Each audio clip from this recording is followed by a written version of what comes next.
అనేక దినములు బ్రతుకు కోరాలనుకుంటున్నావా? చెడ్డ మాటలు పలుకుండా నీ నాలుకను కాచుకో. నీతిమంతుల మీద యెహోవా దృష్టి ఉన్నది. యేసు రక్తము ప్రతి పాపము నుండి మనల్ని పవిత్రులుగా చేస్తుంది. తల్లి గర్భంలోనే మనం పాపిస్తోళ్ళు. ఎప్పుడైతే యేసు తన స్వరక్తం ఇచ్చి కొన్నాడో మనకు గురి గమ్యము ఇచ్చాడు, పని ఇచ్చాడు. చూడండి, ఎంతోమంది అడ్డం మీదకి వెళ్ళి నించుంటారు. పని దొరుకుతుందా? దొరకదు. ఒకడు 3 గంటలకు వస్తాడు, ఒకడు 12 గంటలకే వస్తాడు, ఒకడు 6 గంటలకు వస్తాడు, ఒకడు 5 గంటలకు వస్తాడు. అలా పనిలో పెట్టుకున్న యేసయ్య 6 గంటలకు వచ్చినోడేమో ఫీల్ అయిపోతాడు. ఏంటి యేసయ్య, వాళ్ళకి ఒక రూపాయి ఇచ్చావు, నాకు ఒక రూపాయి ఇచ్చావు అంటే, ఆగు, నా సొమ్ము నేను ఇచ్చుకున్నా, నీకేంటి అంటే ఇక్కడ ఆయాసం ఉంది, అసూయ ఉంది.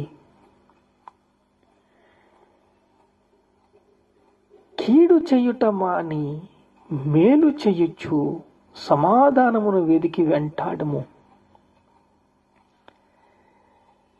మనకి తీర్పు ఉంది. ఒకరోజు కృపాసనము దగ్గర నించుంటాం. అప్పుడు అడుగుతాడనమాట, 6 గంటలకు వచ్చావా, 3 గంటలకు వచ్చావా, 2 గంటలకు వచ్చావా, 1 గంటకు వచ్చావా, ఎన్ని ఆత్మలు సంపాదించావు, నీకు పనిచ్చిన పని ఏమైంది, ఏ ప్రాసెస్ నడుస్తుంది,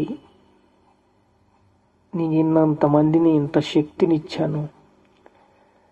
ఎక్కడ కంటికి కనపడదు అది. అంతే. ఎందుకంటే ఎలీషా దగ్గర ఒక పనివాడు ఉంటాడు, గెహజీ. తాను ఏమంటాడంటే, అయ్యా నిన్ను చంపడానికి చాలా మంది వచ్చేసారు. ఎందుకంటే రాజ్యము, రాజ్యాధిపత్యము ఒక లీక్ అయిపోతుంది. ఈ మాటలన్నీ ఎవరు తెలియపరుస్తున్నారంటే అక్కడ ఒక ఎలీషా ఉన్నాడు, ఆయన చెప్పేస్తాడు. అంతే, ఇట్టే వెళ్తే అలాగే చెప్పేస్తాడు. సమయల్ని కూడా అలాగే అనేవారు. పలానా దుక్కున ఒక ప్రవక్త ఉన్నాడు, చెప్పాడంటే జరిగిపోతుంది. అయితే ఏం పట్టండి అని గుర్రాలు, సైన్యము, గుర్రప్రోతులు తీసుకెళ్ళిపోతే, ఈ పనివాని కండ్లు తెరువయ్యా అని ప్రార్థిస్తాడు ఎలీషా. అప్పుడు ఈ గెహజీ అంటాడు కదా, ఇలా కళ్ళు తెరిచి చూసినప్పుడు, ఆత్మీయ నేత్రాలు తెరిచినప్పుడు చుట్టూ అగ్ని గుర్రాలు ఉంటాయి. ఇప్పుడు మనకి సెక్యూరిటీ గార్డ్స్ ఉన్నారు, దూతలు ఉన్నారు, వాళ్ళు పని చేస్తున్నారు. ఆయన దూత కావలి ఉండి వారిని రక్షించును. యెహోవా యందు భయభక్తుగా వారి చుట్టూ ఆయన దూత కావలి ఉండును.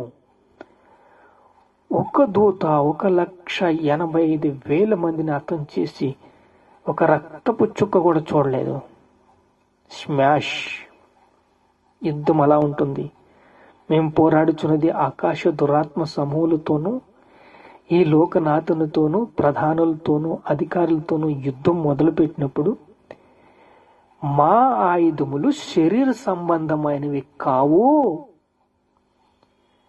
దేవుని ఎదుట దుర్గములు పడదోయంత బలమైనవి. అర్థమైందండి? ఒక్క దూత 1,85,000 మందిని హతము చేసినప్పుడు మా ఆయుధములు శరీర సంబంధమైనవి కావు, దేవుని ఎదుట దుర్గములు పడిపోతాయి అంతే. శత్రువు పాదాల కిందకు వస్తాడంతే. రాజ్యం అప్పగించవలసిందే, పత్యము అప్పగించవలసిందే. అప్పుడు అంతం వస్తుంది. ఇప్పుడు మనము దేవునిలో ఉన్నాం. దేవుడు మనల్ని ప్రేమిస్తున్నాడు. ఎందుకంటే ఒక్క రోజు వస్తుంది, ప్రతి ఒక్కటి ఎన్ని ఆత్మలు సంపాదించామని దేవుడు అడుగుతాడంతే. ప్రయాసపడదాం, ఒకరోజు వస్తుంది, మంచి రోజులు చూడబోతున్నాము. ఆయన దూత కావలి ఉండి మిమ్మల్ని రక్షించును. వినండి, ఆయన మనల్ని ప్రేమిస్తున్నది. శత్రువు పాదాల కిందకు వస్తాడు. ఎన్ని కోట్ల ఆత్మను సంపాదించావని అడుగుతాడు దేవుడు. మీ సరిహద్దులు విశాలపరుచుకోండి, నమ్మకముగా ఉండండి.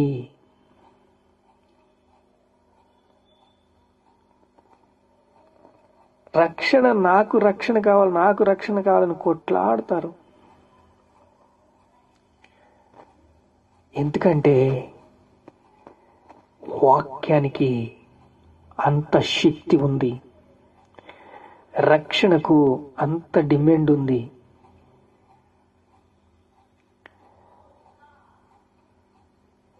యెహోవా ఉత్తముడని రుచి చూచి తెలుసుకోండి, ఆయన ఆశ్రయించు నరుడు ధన్యుడు.